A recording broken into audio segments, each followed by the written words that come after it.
Okay, welcome everyone to the latest webinar, How Did Peptide Meet Nucleotide?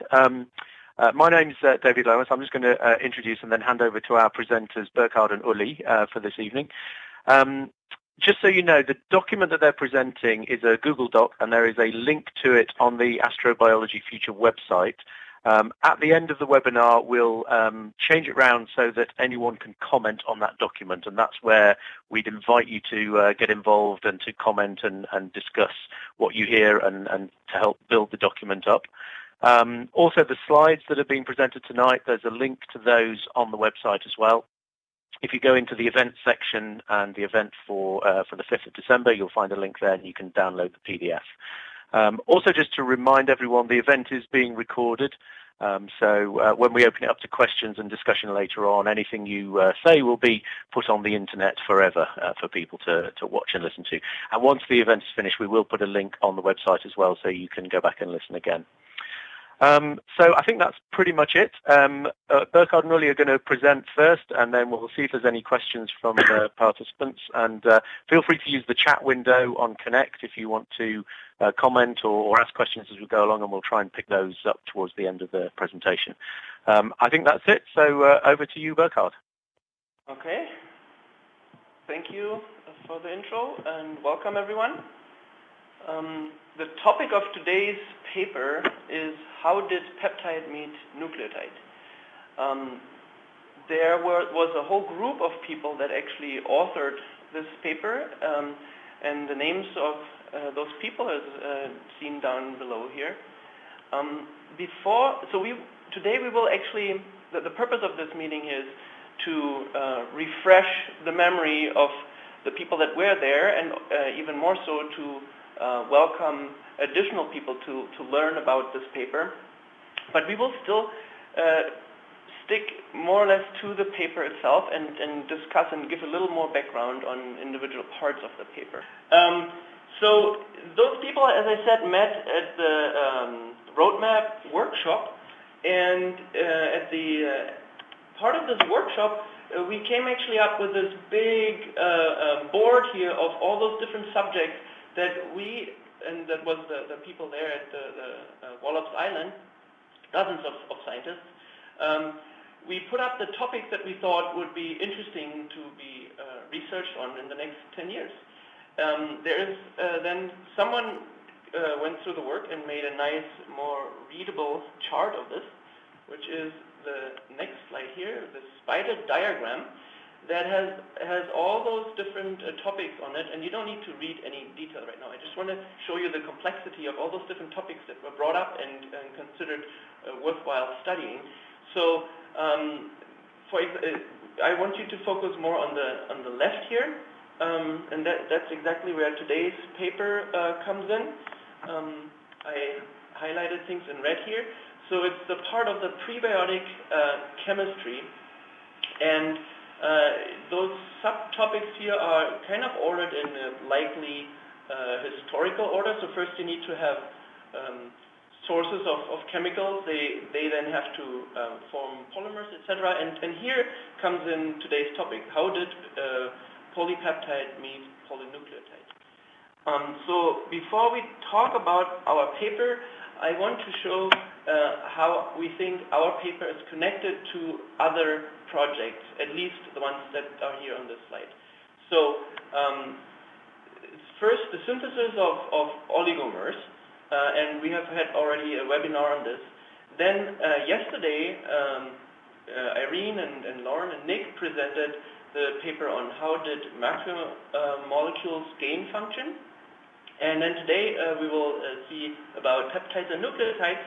But then also we think that this is very closely related to the next, a bigger, more complex step in the whole process of origin of life, which is what did the earliest life look like? And can we even build laboratory models of it? So this is my little introduction here, and Uli will now talk a little bit more about what we really think about this particular topic. Okay, hi. Before I go into the subtopics or the paper itself, I want to mention that the paper that you currently find on the Google Doc is not yet exactly the same wording as we have here. We made a number of changes together with some of you. And with that, I want to talk about the explanation. So what is the whole topic about? The whole topic is about these two polymeric systems that have distinct stabilities and functions, so distinct chemical characteristics, and how they became interdependent. And these two polymers, of course, are polypeptides and polynucleotides. And in this explanation here, you see that for the polypeptides, the diverse chemical alphabet in the form of amino acid side chains that was linked by a stable peptide backbone favored the enhanced catalytic function. So, for example, you can imagine that the formation of a hydrophobic catalytic pocket may be beneficial under some circumstances.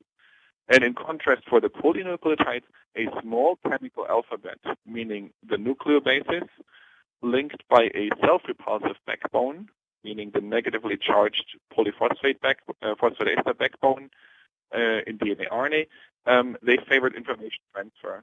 And together, these two chemical characteristics made it possible to have life as we know it.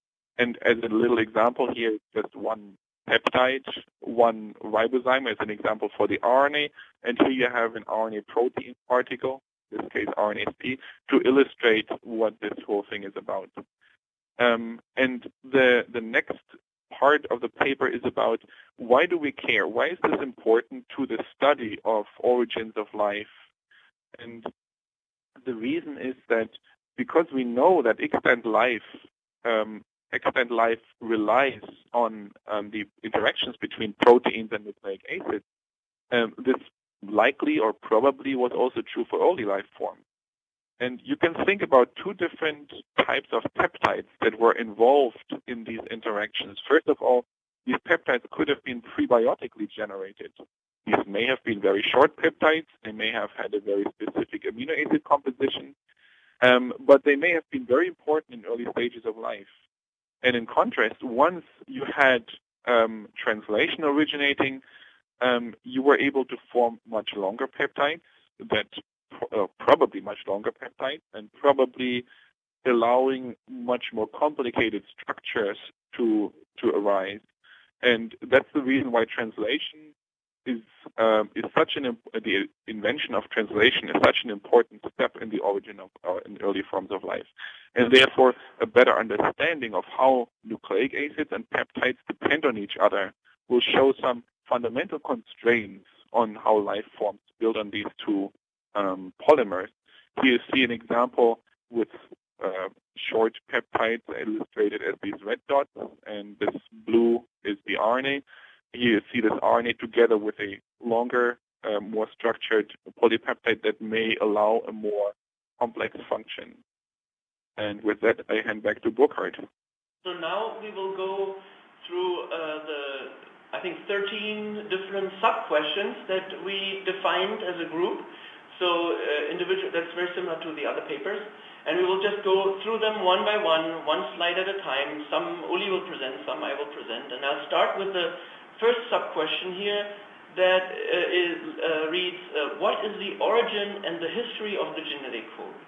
So of course now, as Uli just said, the genetic code is at the heart of all life we know, but could a different set of amino acids and or nucleotides function as effectively? We know from numerous different studies, even from numerous different fields of studies, that the current 20 amino acid alphabet is actually work in progress and is a result of a long progress. So there definitely were smaller alphabets at earlier stages. So some of those 20 amino acids that we use today are it's agreed that they had no chance of being there at the origin of life because they were just not stable enough, or prebiotic chemistry would never make them. So the sub-question here invites people to study the origin of and history of the code.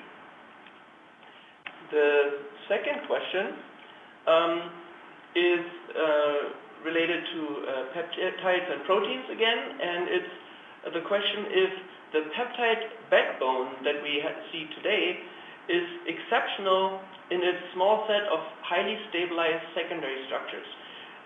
We know the beautiful features of alpha helices and beta strands, and almost all proteins that people have studied so far seem to use those very efficient ways of forming structures.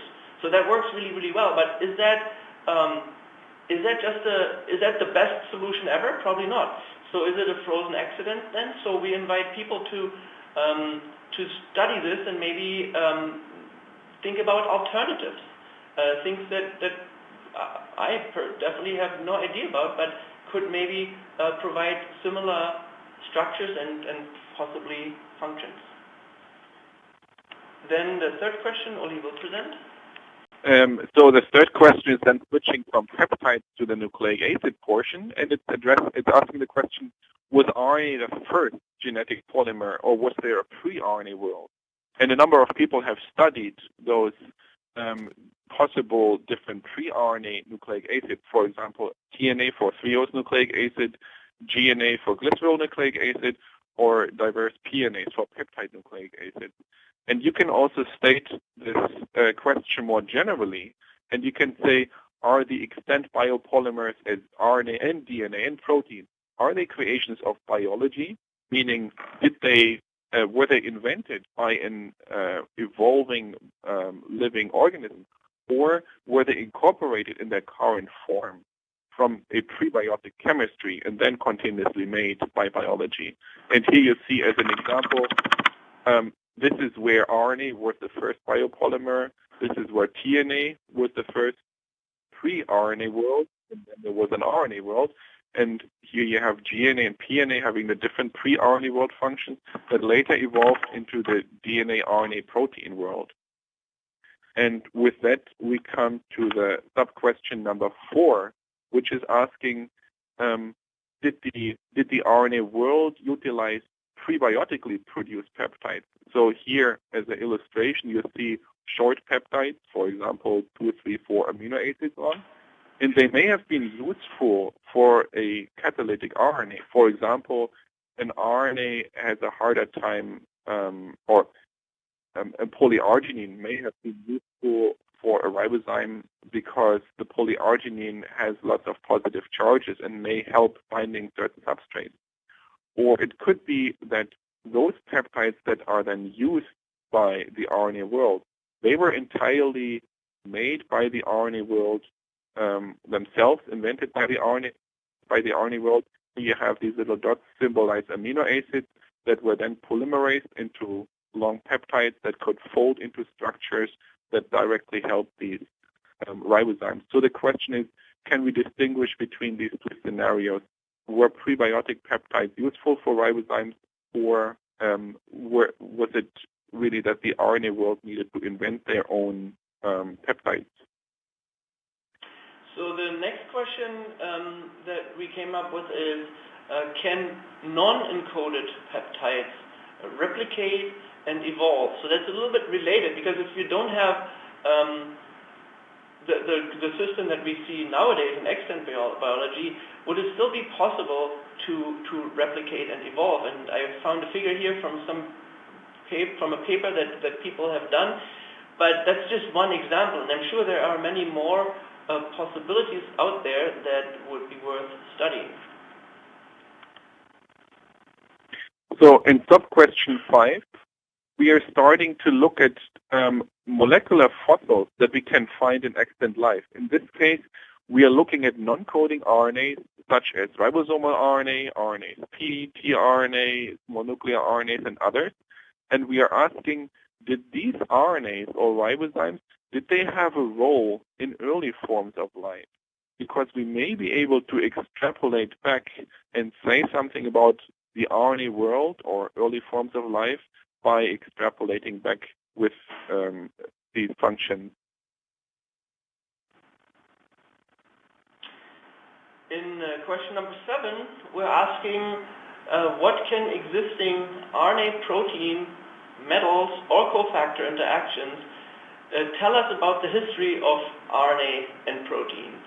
So I have shown you just a few examples of cofactors. First of all, ATP and NADH, which really any life that we know use, and very likely, those therefore were very likely there around and functional in very early forms of life. But there are also, of course, many much more complicated cofactors that involve metal ions and small organic compounds. And of course, there's a whole field that studies iron sulfur clusters and their importance.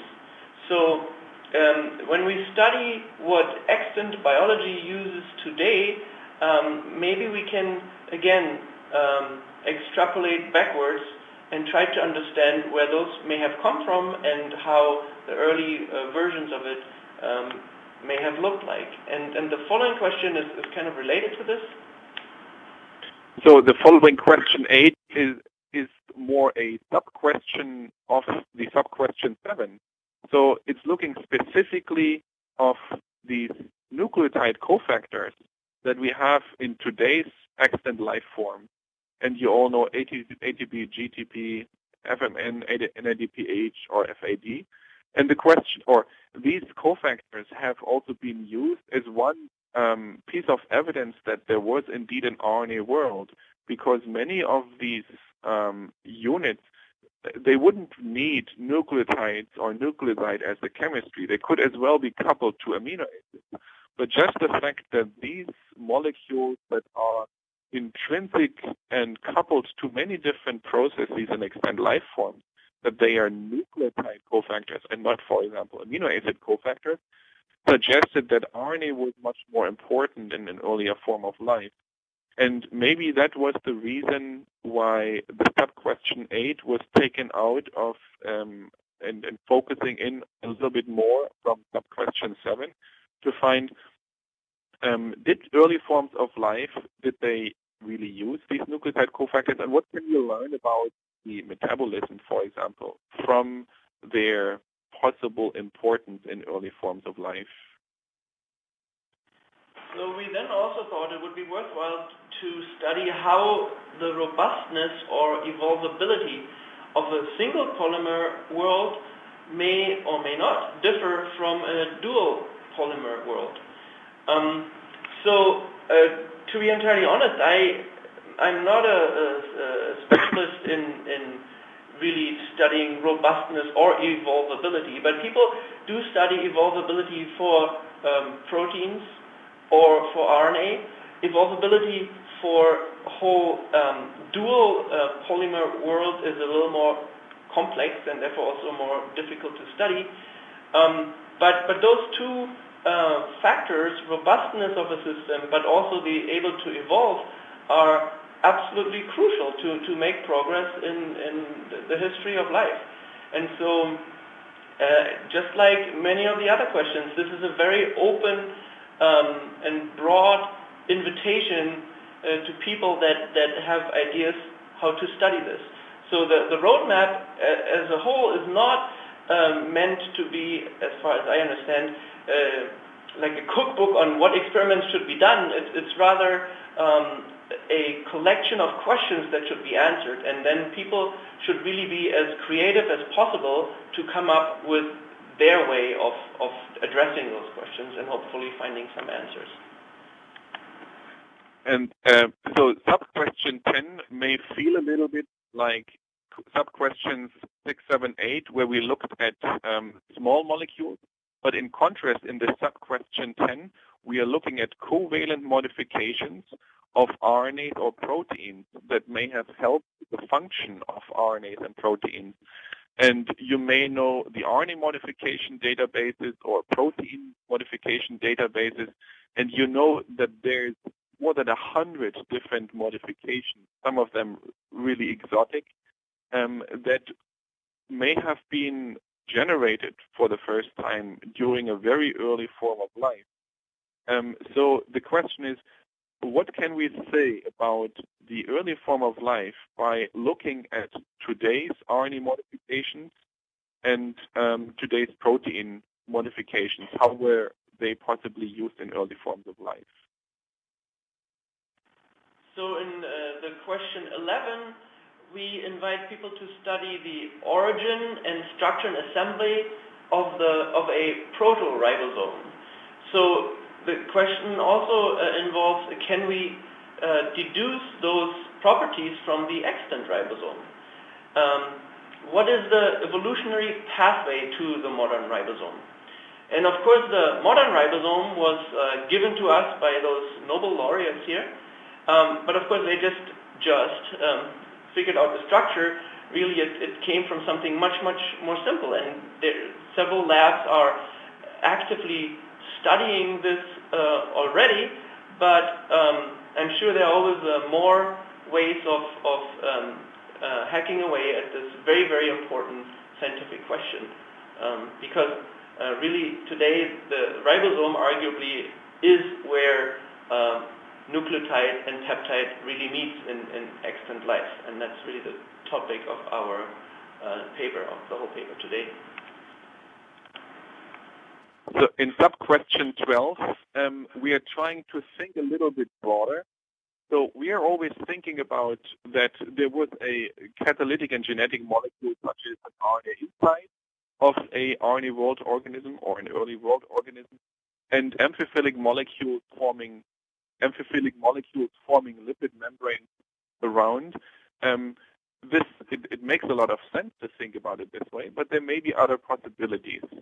And so the core question is, can we get a lifelike system, which means self-replication and open-ended Darwinian evolution from different assemblies? Maybe just one polymer, maybe there's 3 or more possibilities necessary, because so far we do not know whether it is possible to make an self-replicating and evolving organism with 2 polymers, such as RNA and lipid vesicles.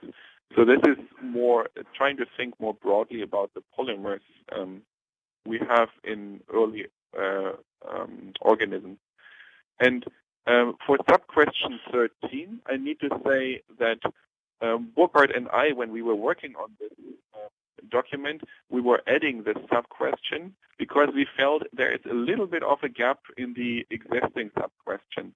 And the question is, in which prebiotically relevant conditions can peptides enhance the function of RNAs, or RNAs enhance the function of peptides?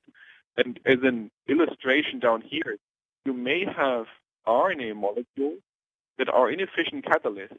Here, for example, you have the catalytic site, and the major problem for this RNA may be the binding of a negatively charged small monomer.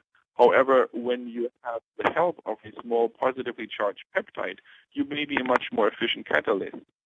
And similarly, if you are a peptide that can catalyze a reaction with this catalytic site here, you may have the problem of finding a stable fold. And for example, a small RNA molecule may be able to provide you with a structural scaffold that the peptide can assume the conformation that's necessary for efficient catalysis. So in this sub-question, we are asking, when can peptides enhance the function of RNA, and when can RNA enhance the function of peptide? And this sub-question also really makes another connection to people's research that study relevant conditions on early Earth. And this is really one of the focus points here of this question, that we want to play really mainly with, personally, with nucleotides and peptides, but we would also like to encourage people to link this into reasonable scenarios that for example, geologists or planetary scientists could come up with, and link those 2 things together. So there's another link that I haven't actually pointed out earlier. And I'm sure there are even more links than that.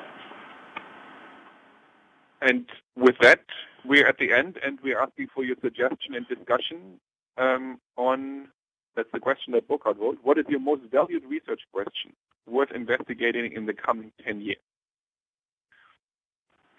Okay. And I think with that, we're done. Yeah. Thank you, Uli. Thank you, Burkhard, for walking us through the paper. We're going to open the phone line up in a second, just in case anyone does have any questions. We've got a few more minutes, but just a reminder, as it says there on the slide, go and have a look at the website. There's the address is at the bottom of the screen there, astrobiologyfuture.org. And the paper that Burkhard and Uli have presented will open that up for commenting immediately after the webinar, and so you'll be able to open that up and have a read through. And I think, Uli, did you say there are a few changes to be made to that paper to reflect what you've put in the slides here? Yes, and I will send you this modified paper in the 5 minutes after the presentation here is done with by email. Okay, that's great. Thanks, Uli. Okay, so if Mike, if you're able just to join the phone lines up, we'll just see if anybody has any immediate questions or things they want to ask while we've got Burkhard and Uli on the line. Please do take the opportunity.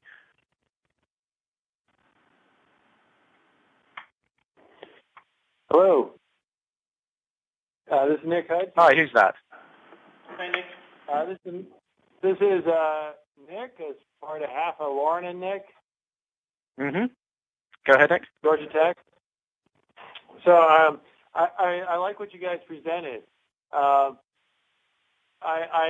like what you said about the pre-RNAs, and then, when you're talking in terms of, the interactions between these biopolymers, as you said, you could have a pre-RNA that interacted with the peptide, right?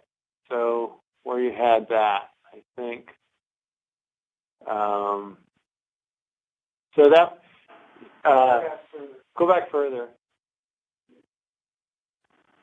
Okay, so right here. So I think that there's kind of multiple levels on which you could look at this, and what you have here, I think, is great. That maybe it wasn't RNA first, maybe it was something before that, but then that also presents the question that if were peptides really first in their lineage, right? Might have been polyesters before them, or there might have been racemates, mixtures of L and D amino acids, right? So a question that would come up too is that when we're thinking about these first interactions, not to complicate things, but we do have to keep an open mind that maybe the first nucleic acid-like polymers were interacting with the first peptide-like ones that might have been, polyesters.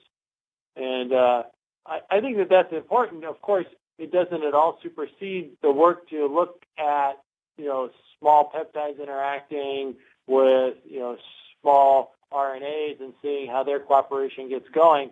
But we want to make sure that it's open, that if somebody wants to look at, both of, say, the earlier versions or the earlier version of one or the other of these, that we should keep that in mind, that this cooperation might have started quite early before everything got sorted out into these, really nice refined polymers. Okay, so one thing we could do, for example, in this second sentence that says more generally, we could say more generally which polymers or which prebiotically plausible polymers creations of biology or were incorporated from prebiotic chemistry. Do you think that this would work? This would kind of open it up from RNA, DNA, protein to which prebiotically plausible polymers, because then you include polyesters and possibly other polymers. Yeah, you could do something like that, because you could also have, like you have in your diagram here, where you have something, before the peptide, right, lineage feeding into that. So, at the risk of making it too complicated, you can imagine like a lineage of the nucleic acids, and then below that a lineage of the non-coded peptides, and then at some point they're emerging. We just don't know at which point they emerge yet. So, you might be able to capture it there, just changing the wording of that, or adding a sentence in there. So we already added the second sentence, and I think if we add a third sentence, we are running the danger of trying to make the sub-question 3 all encompassing. I think there are other sub-questions that dealing with different molecules. So it might be also in the further ones where you're talking about, say, the RNA and the peptides coming together. Something. Yeah. So like this one here. You can add in there. Did an RNA world utilize prebiotically produced peptides, or were functional peptides invented by the RNA world? You could expand that a bit. Or did an RNA world, use an ancestor of peptides, which were later refined into peptides, something like that. An ancestral peptide, an ancestral form of peptides that were later refined. Okay. Good. I will put this into the Google document. Yeah. I really like that suggestion because this document is supposed to be inviting people, right, and not excluding at all. So yeah, I really like that suggestion. That's great. Thanks, Nick. Yeah, I agree. We want to kind of challenge people, right, to think, about things and hopefully give us solutions we hadn't thought of that we think they're great, right? Yeah, brilliant. Thanks, guys. Can I see, are there any other questions, either on build on this one or on a completely different topic? Anybody else got anything they want to ask or contribute? Can I ask a question? This is Irene. Please do. Hi, Irene. Okay, hi. I joined a little bit late. I hope you didn't answer this question already, but I was wondering if there is a place either here or maybe in a different document to consider different two polymer systems, like the DNA-RNA possibility, as opposed to the RNA peptide possibility, which seems to be pretty well explored here. I wonder if, because I'm looking at the connections to other questions, and I don't think like the sort of two nucleic acid system is necessarily explicit in any of the other documents either. I'm just wondering where that type of research could go. So I think question 12 is going a little bit into this direction, but maybe not far enough in the way that you are expressing here. Maybe, Burkhard, you've seen more of the previous webinars. Do you know other webinars that go deeper into these alternatives, other polymer systems? Let me first make sure that I understood what Irene was suggesting. So you wanted to include an invitation to study the DNA-RNA interaction and system?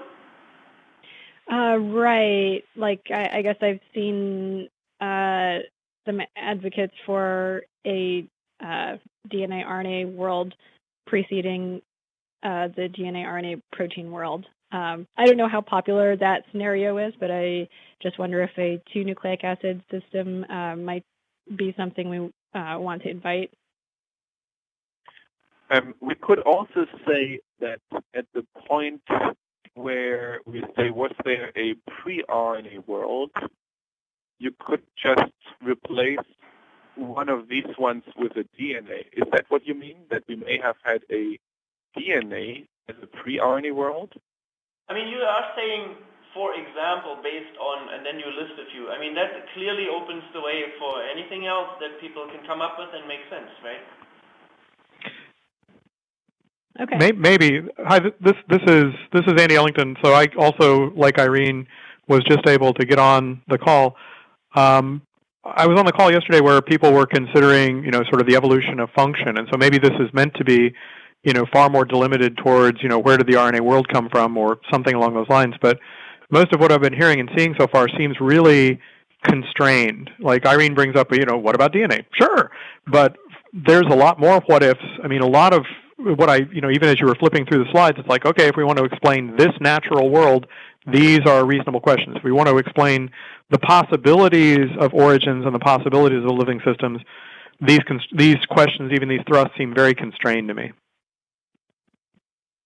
So do you have a specific sub-question in which that you would think it could be expanded, or do you think we should just add another sub-question? Are you talking to Irene or me? I think, and Andy, you just stated it more generally. Do you have? So I would state all of these, some of these questions more generally. You know, it's like was RNA the first genetic polymer, or was there a pre-RNA world? I mean, that's very specific, even to begin with. What are the systems by which genetic polymers may have evolved and may have transformed? There's the general question. The universe of possible genetic polymers and the universe of transformation of those genetic polymers takes into account DNA to RNA, RNA to DNA, TNA to GNA, whatever. But it's a more general question that isn't restricted to our current understanding of life on Earth. So, if we would put only this very general statement in there, it may be harder to understand. It's more on the abstract side. So I think we could add this very general statement, and then, for example, in an RNA, pre-RNA world or an RNA world, could facilitate those functions. Do you think that's good? To make it understandable, yeah? I do like that suggestion, and I very vividly remember the 10+ people of us that were the authors of this paper at Wallops Island struggling with this, because we most often agreed on a general idea, and that's really exactly what Andy just said. Genetic polymers, how could they have interacted? What could have preceded what?